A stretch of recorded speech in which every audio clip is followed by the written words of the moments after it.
Hi friends, welcome back to the channel ఇట్లు mister కాకోళం పిల్ల and it's me Kusma. Welcome to this new video. మరొక కొత్త వీడియోతో మీ ముందరికైతే వచ్చేసానండి. ఇదిగోండి, అలంకరణ దగ్గర నుంచి వీడియో అయితే స్టార్ట్ చేశానమాట. ఈరోజు స్వామి అమ్మవార్లకి కనకాంబరాలు అండ్ కాగడమల్లి కలిపేసి అలంకరణ చేశానమాట. ఐ హోప్ మీ అందరికీ వీడియో ఖచ్చితంగా నచ్చుతుంది. మార్నింగ్ టైం అండి, ఈరోజు కొంచెం వాతావరణం చాలా చల్లగా, కొంచెం చాలా కూల్గా ఉంది, బాగుందన్నమాట. సో రొటీన్లోకి అయితే వచ్చేద్దామండి. ఫస్ట్ ఆఫ్ ఆల్ మన ఛానల్కి సబ్స్క్రైబ్ చేసుకుంటున్న ప్రతి ఒక్కరికి కూడా పేరు పేరున థ్యాంక్స్ అండి. అలాగే కొత్తగా ఎవరైనా మన ఛానల్కి విజిట్ చేస్తున్నట్లయితే నేను డైలీ వ్లాగ్స్ అయితే పోస్ట్ చేస్తుంటానండి. నేను ఇంట్లో చేస్తున్న రెసిపీస్ అన్నీ కూడా పోస్ట్ చేస్తుంటాను. అట్ ద సేమ్ టైం దేవుడు అలంకరణ ఇవన్నీ కూడాను పోస్ట్ చేస్తూ ఉంటాను. అది చాలామందికి నచ్చుతున్నదండి. ఓకే, వ్లాగ్స్ అందరికీ నచ్చుతాయి అని చెప్పేసి రూల్ ఏంటి లేదు. అంటే రకరకాల కేటగిరీస్ ఉంటాయి కదండి. సో నచ్చిన వాళ్ళు కామెంట్ పెడుతున్నారు, బాగున్నాయి, నైస్ వీడియో అని చెప్పేసి. నచ్చకపోయిన వాళ్ళు కూడా ఉంటారు. ఓకే, స్కిప్ చేసేయండి. నచ్చింది అనుకోండి, సబ్స్క్రైబ్ చేసుకోవడం అస్సలు మర్చిపోకండి. సో రొటీన్లోకి అయితే వచ్చేస్తే బిజీ రొటీన్ అండి. ఎద్దుకోండి, నిన్నైతే దోశలు చాలా అల్లరి పెట్టాయి. ఈరోజు కొంచెం తవాకి సీజనింగ్ చేసి ఉంచాను అనమాట. ఈరోజు రెసిపీ విషయానికి వచ్చేస్తే చిన్న చిన్న వంకాయలు తీసుకొచ్చారండి. అవైతే కొత్తిమీర కారం పెడదామని చెప్పేసి ఇదిగోండి ఉల్లిపాయలు కట్ చేసుకుంటున్నాను. సో ఫస్ట్ అయితే వాటర్ తేవడం మర్చిపోయానండి. ఆ తర్వాత కళ్ళు మండాక గుర్తొచ్చింది, అరే కొంచెం వాటర్ తీసుకొస్తే కొంచెం మనకి అని చెప్పేసి ఇదిగోండి అంటే వాటర్లో అయితే ఉల్లిపాయ ముక్కలు కట్ చేసేసాను అనమాట.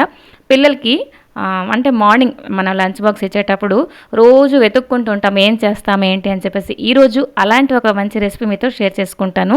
అంటే మార్నింగ్ చాలా తొందరగా గాబరగా ఉంటామండి. ఎంత త్వరగా లేచిపోతాం. నైట్ వాళ్ళ పనులన్నీ కంప్లీట్ చేసుకొని మనం మంచం మీదకి వెళ్ళేసరికి చాలా టైం పడుతుంది. కాబట్టి చిన్న చిన్న ప్రీమిక్స్ లైక్ అలాగే అంటే ప్రీవియస్ వ్లాగ్లో చూసారంటే చట్నీ ప్రీమిక్స్లు బోల్డ్ అని షేర్ చేశానండి. మనకు కొంచెం టైం కలిసి వస్తుంది. మార్నింగ్ ఆ గాబరా మరి ఉండదన్నమాట.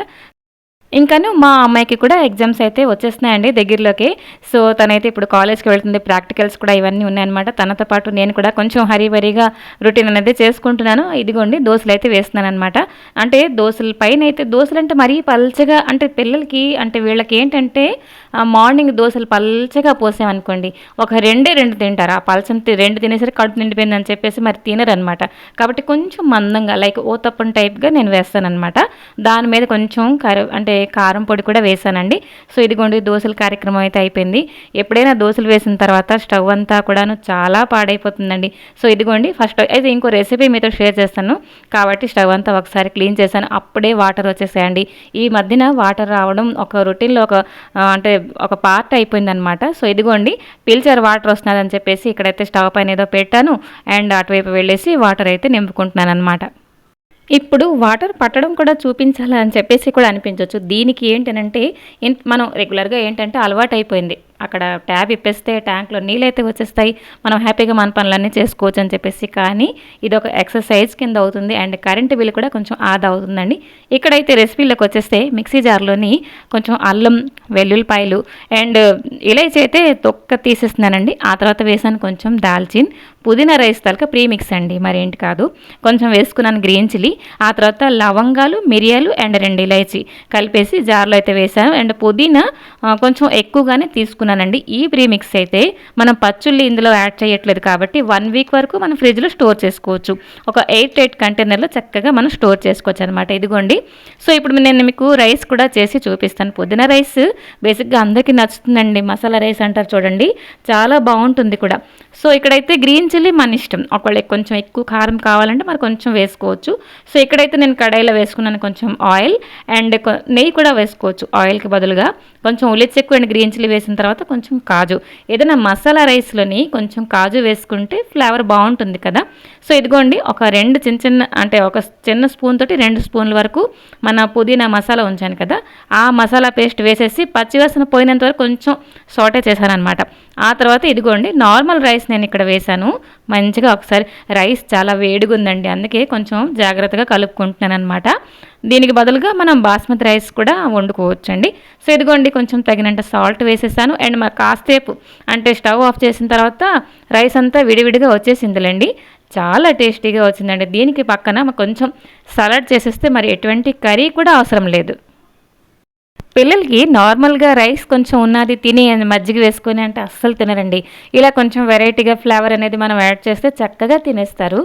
లైక్ ఎలాగంటే మార్నింగ్ ఎప్పుడేదో టిఫిన్ చేసి వెళ్ళుంటారు, కొంచెం రైస్ అయినా తినేసి వెళ్ళుంటారు, వచ్చి మళ్ళీ నువ్వు అన్నం తినవనంటే సస్సే మరి ఒప్పుకోరనమాట. సో ఇలా కొంచెం వెరైటీగా మనం మసాలా రైస్ అంటే వండేసామంటే, ఉన్న రైస్ కలిపేసామంటే, ఇలా ప్రీమిక్స్ మనకి ఉంటుంది కదా ఫ్రిడ్జ్లో, కలిపేసామంటే వెంటనే అయిపోతుంది అండ్ టేస్టీగా కూడా ఉంటుంది. ఒకసారి తప్పకుండా ఈ రెసిపీ ట్రై చేయండి. సో ఇదిగోండి, తాగడానికి అయితే నీళ్ళు పట్టేస్తున్నాను. ఆ తర్వాత ఈరోజు మా లంచ్లోకి వచ్చేసరికి కొబ్బరికాయ పచ్చడండి.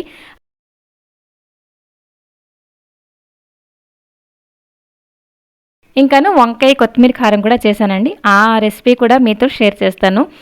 చిన్న వ్లాగే షేర్ చేయడానికి ఇష్టపడతానండి. ఆ వ్లాగ్లో ఏదైనా చిన్న టిప్స్ కానీ లేకపోతే రెసిపీస్ కానీ అందులో ఉన్నట్టుగా, అంటే మీరు ఒక 8 to 9 మినిట్స్ నా కోసం కేటాయిస్తున్నారంటే ఎటువంటి వేస్ట్ అవ్వకూడదు మీ టైం. ఎంతో కొంత రెసిపీలు ఏమైనా నేర్చుకోవచ్చు. లేదు మీకు తెలిసినవి ఏమైనా కూడా తప్పకుండా షేర్ చేయండి, నేను తప్పకుండా నేర్చుకుంటాను. సో ఇక్కడైతే బ్రేక్ఫాస్ట్ రెడీ చేస్తున్నాను. ఇదైతే అమ్మ కోసం అండి. దోశలు వేసేసాను అండ్ చట్నీ ప్రీమిక్స్, కొంచెం చట్నీ పప్పు, ఆ తర్వాత వెల్లుల్లి ఇవన్నీ కలిపేసి మిక్సీ పట్టాను, నీళ్ళు కలపకుండా. అదే ప్రీమిక్స్ అండి ఇప్పుడైతే వేసాను. 5 days అయింది, అస్సలు పాడవలేదండి. సో ఇప్పుడు కర్రీ విషయానికి వచ్చేస్తే మిక్సీలోని ఉల్లిపాయలు, అల్లం, గ్రీన్ చిల్లీ అండ్ కొత్తిమీర కలిపేసి మిక్సీ పట్టాను. కుక్కర్లో కొంచెం ఉల్లి చెక్కు వేసానండి, అంతే కుక్కర్లోనే వండేస్తున్నాను.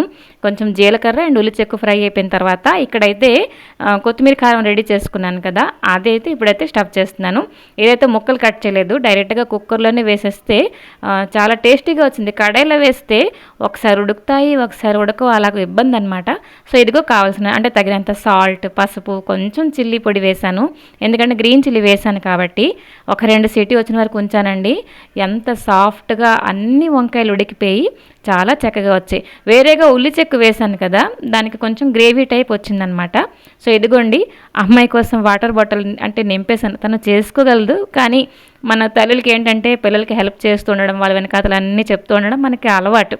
సో ఇదిగోండి, కుక్కర్లో అయితే రైస్ పెట్టేస్తాను. ఇంకా ఈ లోపలైతే శనగపప్పు, రెడ్ చిల్లీ, హింగో ఫ్రై చేసి ఉంచానండి అండ్ కొబ్బరి ముక్కలు కలిపేసి రుబ్బేసాను అనమాట. పచ్చడి అయిపోయిన తర్వాత ఇప్పుడు ఏంటంటే కొంచెం వంట అయిపోయింది, టైం దొరికింది, ఏమైనా క్లీనింగ్ కొంచెం చేసుకుంటాను ఇదే టైంలో. ఈరోజు చేసుకుంటున్నాను మిక్సీ జార్ల క్లీనింగ్ అండి. సో కొంచెం మరకలు ఇవన్నీ ఉంటేనే చూస్తున్నారు కదా, దానికోసం ఈ మసాలా అనమాట. కొంచెం వంట సోడా అండి, వెనిగర్, అలాగే కొంచెం విమ్ లిక్విడ్, ఇవన్నీ కలిపేసి శుభ్రంగా, ఇదైతే నా వంటింటి బ్రష్ అనమాట. ఈ జార్లు క్లీన్ చేయడం, స్టవ్ దగ్గర క్లీన్ చేయడం, ఇవన్నీ బ్రష్ చేస్తూ ఉంటానన్నమాట. సో హార్డ్ వాటర్ అండి, ఎంత క్లీన్ చేసినా కూడా మరకలు అనేవి ఉండిపోతూ ఉంటాయి నాకు ఎప్పుడూ కూడా. సో ఇదిగోండి జార్లని, దీనికి ఏంటంటే ఇక్కడ మీకు చాలా తక్కువ టైం అంటే కనబడుతుంది. ఒక 10 నిమిషాల నుంచి పావు గంట నానబెట్టేస్తాను అనమాట. ఆ తర్వాత క్లీన్ చేసుకుంటున్నాను.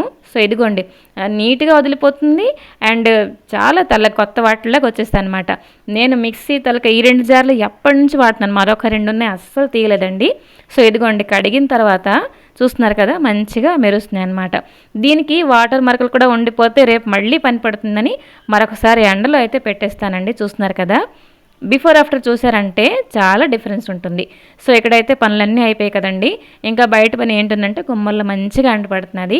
సో చింతపండు అయితే తీసుకొచ్చారనమాట. పిక్క ఉన్నది, దీనికి పోలిస్తే పిక్క లేనిది కొంచెం రేట్ ఎక్కువ అండి. సో ఇదైతే తీసుకొచ్చి మంచిగా ఎండలో అయితే పెడుతున్నాను. అమ్మ అయితే తర్వాత పిక్క అంతా తీసేసి మంచిగా శుభ్రం చేసి ఉంచితే, సో దట్ ఏంటంటే మార్నింగ్ నేను గబుక్కని వాడుకుందికి ఈజీ అవుతుందని చెప్పేసి. సో సరేనండి, ఈ చిన్న బ్లాగ్ ఇక్కడ తాపేద్దామా? నచ్చింది తప్పకుండా కామెంట్ చేయండి. మరొక మంచి వీడియోతో మేము అందరికి వస్తాను. మీ కామెంట్కి నేను వెయిట్ చేస్తుంటాను. Till then take care and bye bye.